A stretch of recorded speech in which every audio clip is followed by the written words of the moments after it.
G'day guys, welcome back to my channel. My name is Wildcard. Thank you for being here and giving me the opportunity to entertain you. But today, I will not be yelling because today is Tuesday and it's News Day. We're going to be looking at what happened last week in the world of rugby. So yeah, the dumpster fire in New Zealand we talked about got even bigger last weekend as the Springboks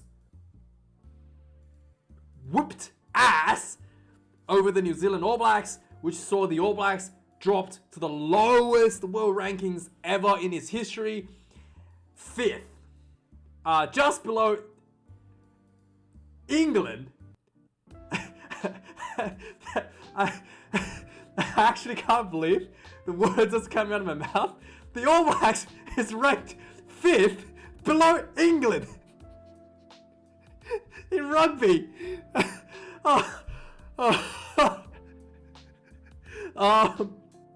Yeah, it happened. It's real. I remember 20 years ago, we used to think, if you told an Australian guy that the Wallabies are going to be 5th, you would be laughed at. In fact, if you told us we were going to be 3rd, you would have been insulting us. Nowadays, we sit happily 6th, right? No one complains.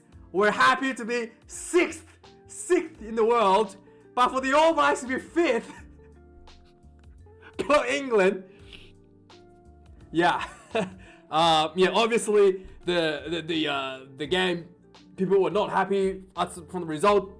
Springboks quite convincingly dominated the All Blacks, 26 points to 10. The Springbok strategy, the kicking game, the four-piece dominance, the breakdown, speed, and the rush defense really saw the All Blacks out of answers. The All Blacks had no idea throughout the game how to deal with this Springbok strategy that Rassie Erasmus has been brewing over the last few years. He was laughed at, he was mocked by, people like Fozzie for the kicking game. And this weekend, it really showed. The Springboks looked unbeatable. The Springboks looked polished. The Springboks looked everything. The entire game played exactly the way the Springboks wanted to play. The All Blacks only had one try this game late in the second half. After the Springboks had a red card, Adinsa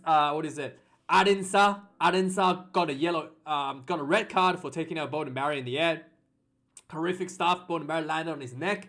Looked quite bad.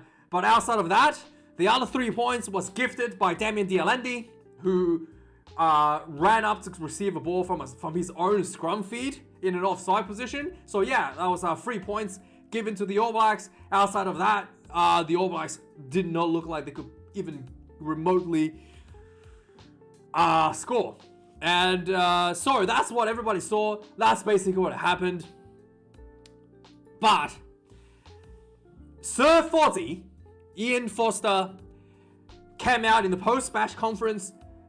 I felt like he watched the game on his phone. I don't know. Maybe he fell asleep. Right? We know. He thought the Springboks playing in the Lions in 2011. He fell asleep watching it. We knew he wasn't doing his job. He was snoozing on the job. He thought the kicking game was low risk, highly effective. He thought that if your team don't want to match up with the other team's line speed, they kick, and if the answer is they kick, and that's the answer. If you're not willing to play a slightly more risky game, so he basically criticized the Springboks for playing a safe game, a safe style, a conservative style, and maybe he fell asleep because his post-match conference was just one of the most bizarre thing you will ever hear from such a devastating, such a clear and obvious loss to the Springboks. So a couple of key points. I won't bore you with the whole thing because he seems to be delusional a little bit, maybe. Honestly, I feel like he fell asleep. If he just came out and said, "Sorry guys, I fell asleep," would have been better. Would have been a better answer, right? And this press conference is over. I fell asleep watching the kicking game. That would have been a better response than what he said here, right? He basically said, I highlighted here, that it was our most improved performance of the year. Most improved performance. Did you forget that you actually beat Ireland in the first test? How could this be most improved Okay? So that didn't make sense in the first place. And he furthermore went on to say that there was probably our best performance of the year. So that was probably the All Blacks' best performance of the year, guys. I honestly did not know what you're watching, Foster. Did you honestly forget that you beat Ireland in the first test to call that the best performance of the year? So he further elaborated why he thinks that was the best performance of the year. He basically said they made tackles. Yeah, it was good defense. They made a lot of good tackles.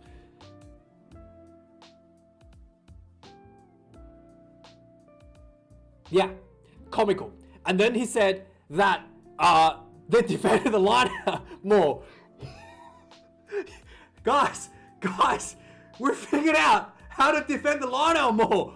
Yes, we can finally qualify to be a tier 1 nation because we figured out how to defend the line out more. Okay? And then, yeah, so he said the word with the more improved, and he thinks that a lot of the movements off the ball was what they wanted to do. The All Blacks literally had nothing going for them, and he thinks that whatever happened was they were making they were making plays that was according to their plans. And this is, and that, if that's not already like weird enough how he came up with that conclusion, right? He actually said, I am not making this up. He actually said, I am not making this up. Okay, I just want to find the exact words. He actually said that his team was just a few missed last pass away from actually beating the Springboks. And I quote, "It's just a last pass when you've actually got them." He thinks that if the passes had gone to hand, that if they did drop the ball, they would have beaten the Springboks.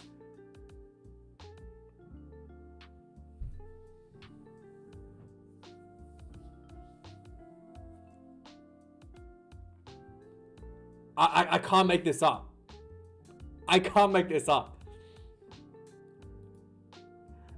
Anyway, with that out of the way, Sleepy Fozzie is apparently was asked, according to New Zealand Herald, that he was asked by NZR to step down if his side lost to the Springboks. So yeah, so if this weekend, I guess, if he lose again to the Springboks, to in the second test, he probably will be expecting a resignation at the end of the game. But yeah, that's according to the reports. But if you beat the Springboks this weekend, what's gonna happen? Guys gonna keep him? Maybe he'll keep his job. Not sure. So obviously, came out of the game. The aerial battle was a big talking point. Curly Alinsa took out Beauden Barrett, landed on Beauden's head. Really horrific tackling. The All Blacks criticized the Highball strategy after the match, saying that it was too dangerous. I thought it was safe, Fozzie. You literally said it was safe. So now it's too dangerous. Wow. Anyway, so he did actually talk about as well that it was an incident where Alinsa looked kind of similar to the Beauden Barrett's thing on the 10th minute in the first half. He thought that should have been a red card, or that should have been looked at, or should have been penalized. I went back and looked at it. It's basically, there was a box kick out of the Springboks 22. You can go look at it yourself. You have the replay.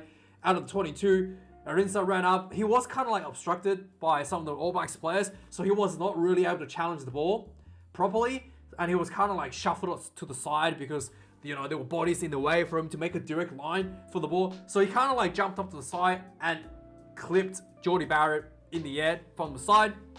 And Jordie Barrett dropped the ball. The referee just ruled it a knock on, and but Fozzie thought that was worthy of a penalty. So he did complain about that incident as well. So obviously after the game, there was some complaint about the way that the Springbok challenged the high ball was too dangerous. Yeah.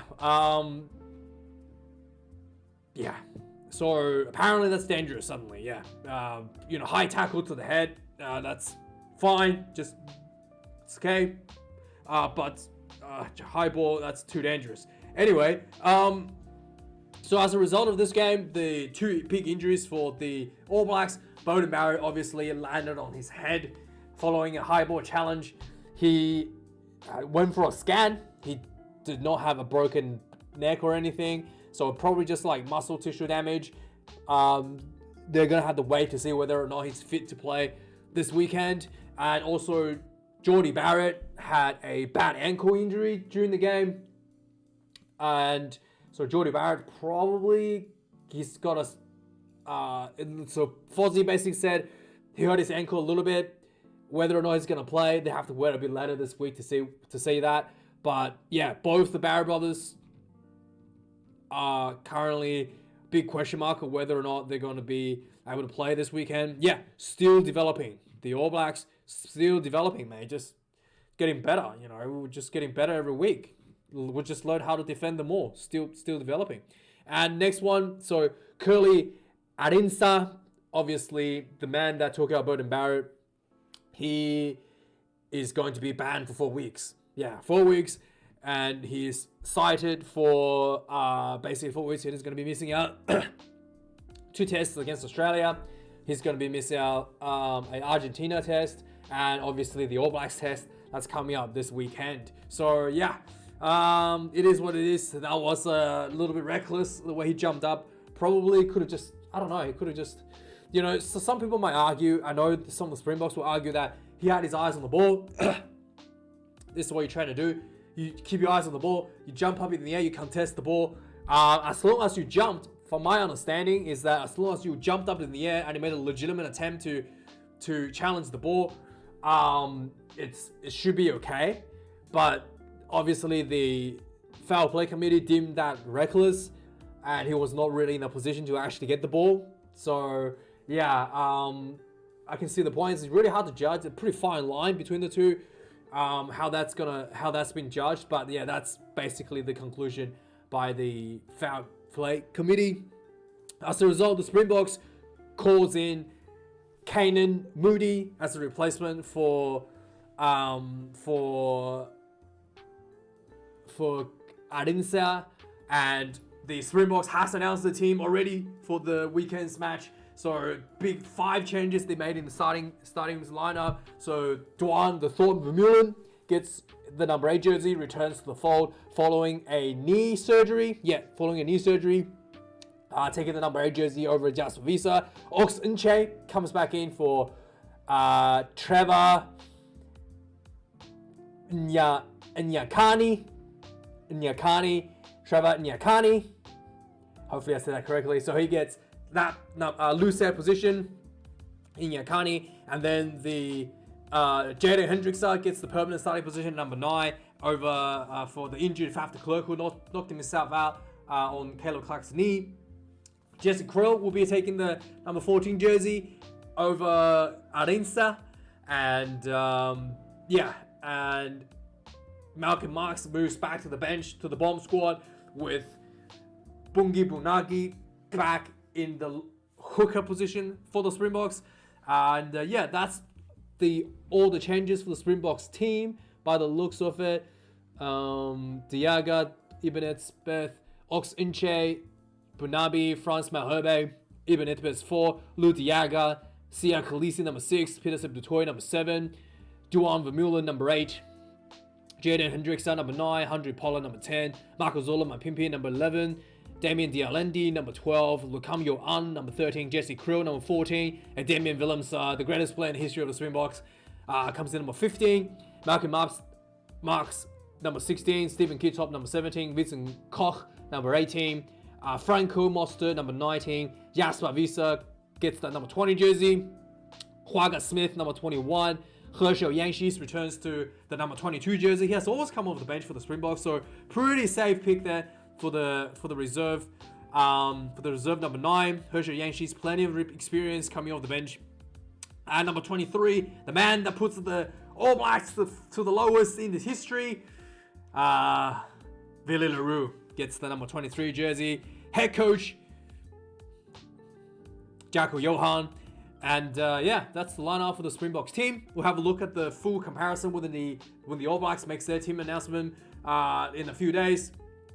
So another thing for the South African rugby, the Peter de Villiers returns to rugby as the national deaf sevens team, which will be going to the Rugby World Cup in Argentina in 2023. So yeah, good to see Peter de Villiers is returning. Look at Rassie Rasmus. Look at him. Look at him. Look how young he used to be. Oh man. Anyway, and then we have Argentina versus Wallabies on the weekend as well. This was a game where the Wallabies was behind by Argentina. Argentina showed a lot of improvement in their gameplay from, clearly learned a lot of attacking patterns, a lot better in attack structure following the new head coach Michael Cheika's input to the team. As a result, Argentina was winning the game quite convincingly for most of the first half for most of the match until like midway in the second half. The Wallabies reserve came on the field, and Wallabies opted for this match to play an extra forward on the bench, 6 forward, 2 backs reserve. The Wallabies bomb squad came on, and that extra forward really put a hurt on the Argentina, immediately getting a penalty try from a Moore. As a result, Argentina went down to 14 players for a yellow card as well. So yeah, the team from the Argentina side just completely fell apart from that point onwards. The Wallabies managed to convincingly pull themselves ahead and won the game with a bonus point, 41 points to 26. There was a bit of controversy in this game with Mike Adamson, the referee that cannot tell the difference between forward passes and back passes.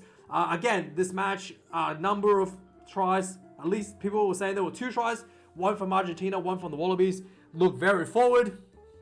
Mike Adamson said it was okay. TMO had to, have clear and obvious evidence that the forward pass was occurred, and because the on-field decision was a try, the TMO did not have sufficient evidence to overrule the decision, but it did look pretty forward, especially the last try where the Wallabies score for the bonus point.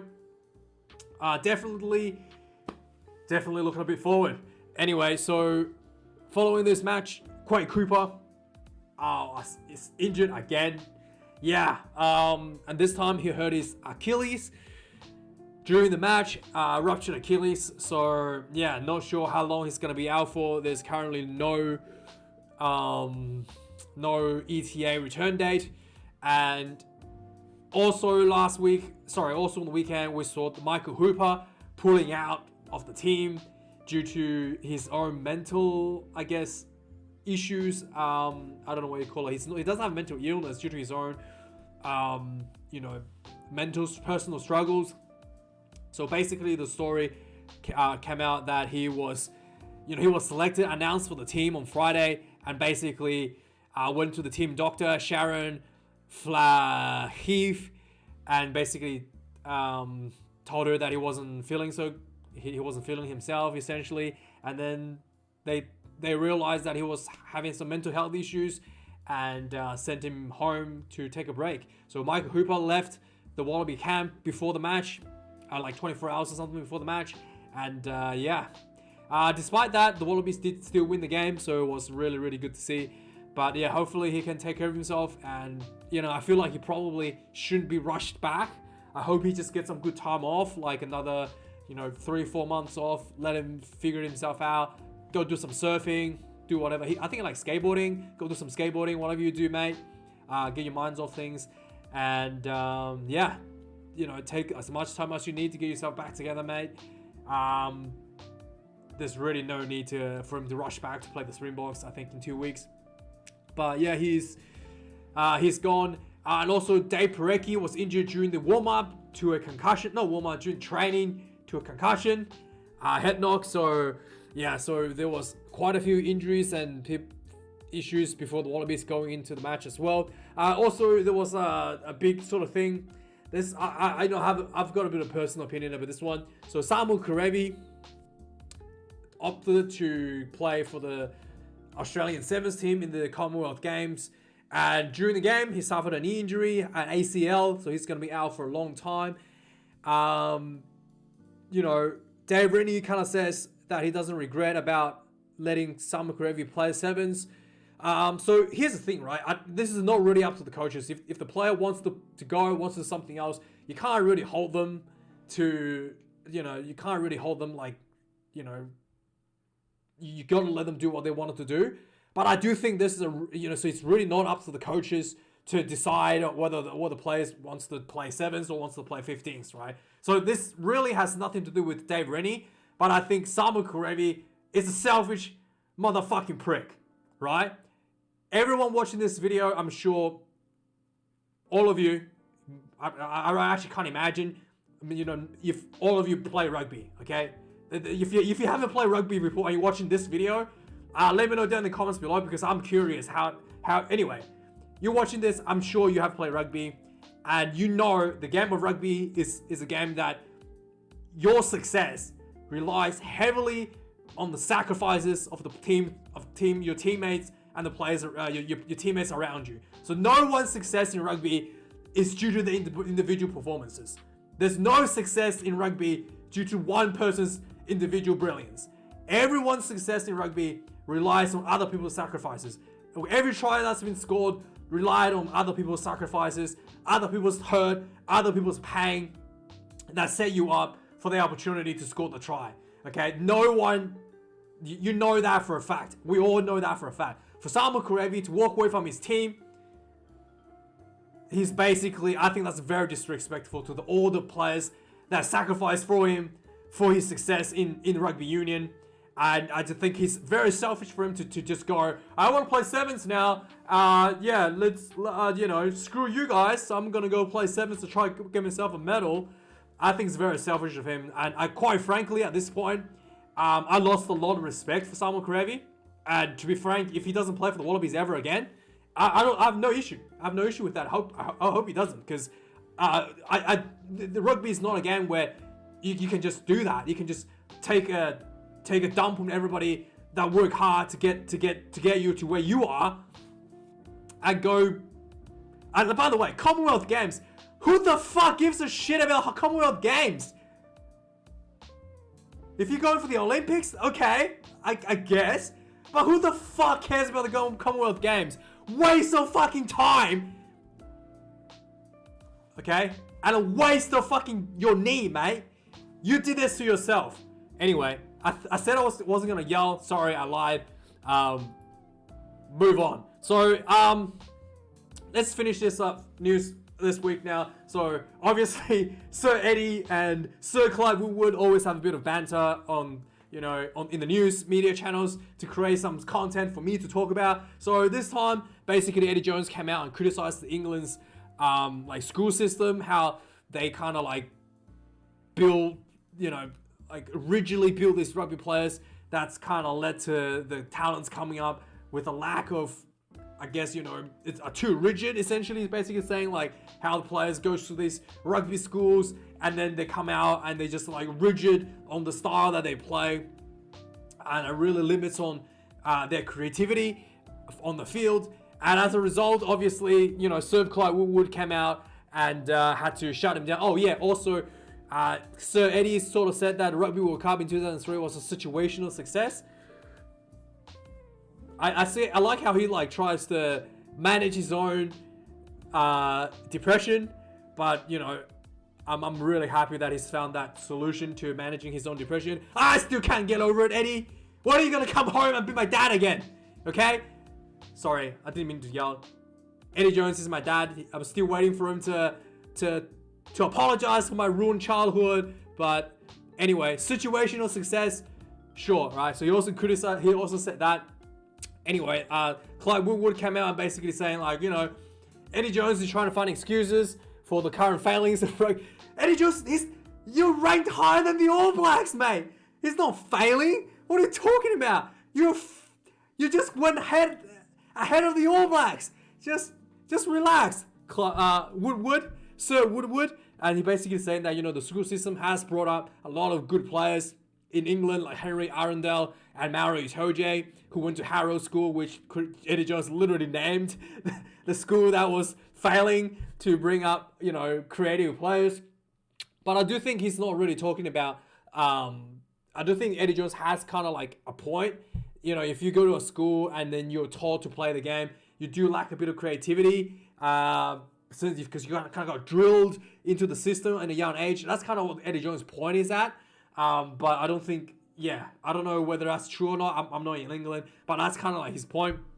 Another thing, I think this is probably, this kind of surprised me a bit. Apparently in the England team currently at the moment, the 23 players that played against Australia, what is it? 12 of the 23 players went to a private school, 11 went to a state school. So essentially, that's pretty close, 50-50 players that went to state and private school that played against Australia in July. You know what? How many people went to private schools that in the Australian team? I'm pretty sure it was like 22, 23. Yeah, pretty much everybody in the Australian team went to private schools, with fee-paying schools. And that tells you why England rugby is doing a lot better than Australia. And they get a lot more viewers as well, because England do actually play the game outside of rich private school kids.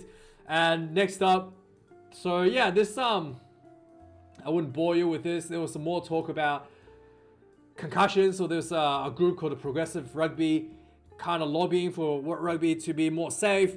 I wouldn't bore you with their stuff, but they come out with these little notes about what World Rugby should do. And World Rugby has response said they are currently finalising a comprehensive list of player welfare,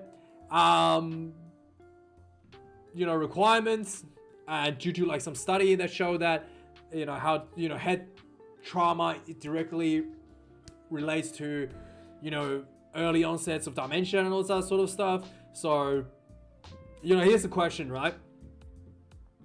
How come no one talked about this in the UFC?